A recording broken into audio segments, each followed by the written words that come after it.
Welcome back to Singam's kitchen. ఈరోజు మన recipe వచ్చేసి గోంగూర పచ్చడి. ఈ గోంగూర పచ్చడిని వేడివేడి అన్నంలో వేసుకొని తింటే అబ్బా చాలా చాలా టేస్టీగా ఉంటుంది. పుల్ల పుల్లగా కారం కారంగా చాలా టేస్టీగా ఉంటుంది. మన ఛానల్ ఎవరైతే సబ్స్క్రైబ్ చేసుకోలేదో ఇంకా సబ్స్క్రైబ్ చేసుకోండి. ఇక లేట్ ఎందుకు మరి, ఈ పచ్చడిని ఎలా చేసుకోవాలో చూసేద్దాం పదండి. మరి ముందుగా స్టవ్ ఆన్ చేసి గిన్నె పెట్టుకొని 2 టేబుల్ స్పూన్స్ వరకు ఆయిల్ వేసుకోవాలి. ఆయిల్ హీట్ అయిన తర్వాత 10-15 వరకు ఎండుమిర్చి వేసుకొని గోలించుకోవాలి. ఈ గోంగూర పచ్చడిలోకి ఎండుమిర్చి వేసి చేస్తేనే చాలా టేస్టీగా ఉంటుంది.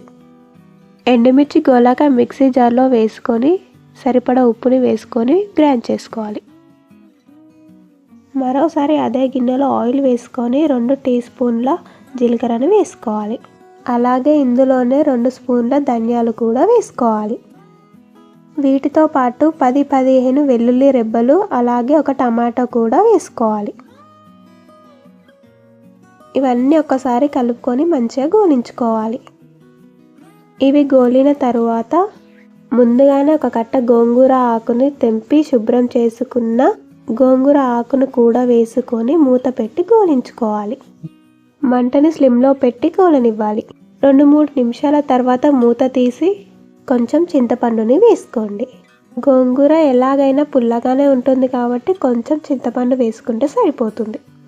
ఇదంతా ఒక్కసారి కలుపుకొని సరిపడా పసుపుని వేసి ఒక్కసారి అంతా కలిపి గోలనివ్వండి. ఇవన్నీ గోలాక స్టవ్ ఆఫ్ చేయండి. ఈ గోంగూర చల్లారినాక మనం ముందుగా గ్రైండ్ చేసుకున్న ఎండుమిర్చి దాంట్లోనే గోంగూరను కూడా వేసుకొని పేస్ట్లా చేసుకోవాలి. ఇప్పుడు ఈ గ్రైండ్ చేసుకున్న పచ్చడిని ఒక గిన్నెలోకి వేసుకోండి. వేసుకున్నాక ఇప్పుడు ఈ పచ్చడికి పోపు ఎలా పెట్టుకోవాలో చూద్దాం. ఇప్పుడు ఒక కడాయిలో సరిపడా ఆయిల్ని వేసుకోండి.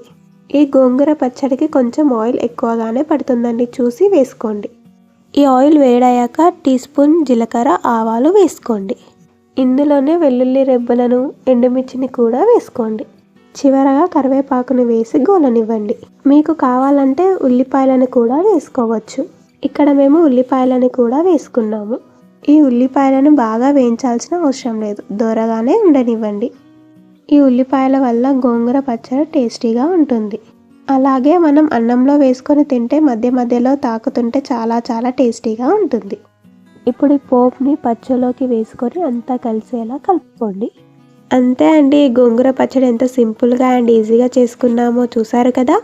ఈ గోంగూర పచ్చడి మీరు కూడా ట్రై చేసి మీకు ఎలా కుదిరిందో నాకు కామెంట్ బాక్స్లో కామెంట్ చేయడం మర్చిపోవద్దు.